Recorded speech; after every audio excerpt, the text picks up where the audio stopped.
Orange beef is a classic recipe found on the takeaway menu, and in this video I'm going to show you how to make a healthy version from your own kitchen. This will save you calories, cash and time because you can skip the arguments about whose turn it is to go to the takeaway and pick it up. Also, most of the orange chicken or orange beef recipes from the takeaway look fairly nuclear. They're really sweet and almost overpoweringly orangey. This is not the case with this recipe. We're just using a little bit of orange juice to impart a subtle flavour, and the end result is something much tastier than you've probably ordered in the past. Sounds good? This is how you do it. Okay, we've only got 2 veggies to prepare, so we're going to slice up 1 green pepper or a red one, depends what you've got in the fridge, and then do the same with 1 onion. As you can see, I'm using a white onion. I think this works best when you're doing sort of Chinese takeaway style recipes.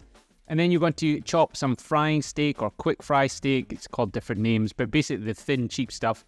Remove the fat, chop that up, and then add it to a bowl.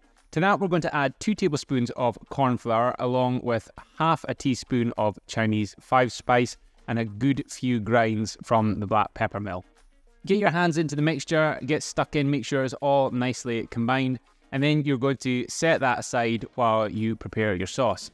For the sauce, we're going to get 150 ml of orange juice. It can be with bits or without, doesn't really matter. And then to that, we're adding 2 tablespoons of rice wine, along with 2 tablespoons of reduced salt soy sauce, 150 ml of chicken stock, and then to that, we're just adding half a teaspoon of chili flakes. It doesn't really add that much heat, it's just a little bit, but you can leave them out, and then mix all of that through. For frying, I think coconut oil works best because it gives it a nice little coconutty flavour. So we're adding a teaspoon to a wok on a high heat, and you're going to add that beef, and you want to fry it until it starts to turn nice and crispy and has got lots of flavour. Don't worry about trying to cook this medium rare, it's just not going to work because it's so thin. So go to the other end of the spectrum and let it crisp up to get more flavour. Once that's cooked, you just want to set it aside, and then we're going to pop the wok back on the heat and add another teaspoon of coconut oil before adding in those veggies. Because we're cooking everything on a high heat, those veggies won't really take that long, just a couple of minutes. You still want them to be reasonably crunchy, but you know, just make sure you've got a bit of colour on them. Then add a garlic clove, fry that for a further 30 seconds. And at this point in the video, it'd be fantastic if you could just hit that like button. It really does help me out with the growth of the channel, and I would very much appreciate it. Then you just need to add that beef back into the wok along with your sauce. Mix everything through, and then because the heat is on high, this will only take about 5 to 10 minutes to really reduce down and thicken up.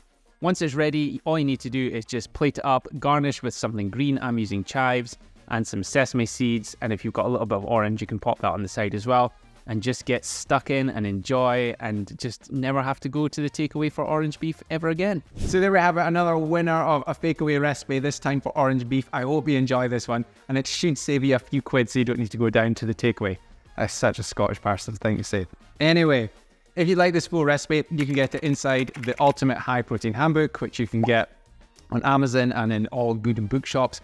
And if you just click the link below in the description, you can get the recipe book ASAP. Right, let me know what you think of this recipe. I'm off to give it a go, and I'll speak to you later. Oh yeah, and click subscribe if you've not done that already.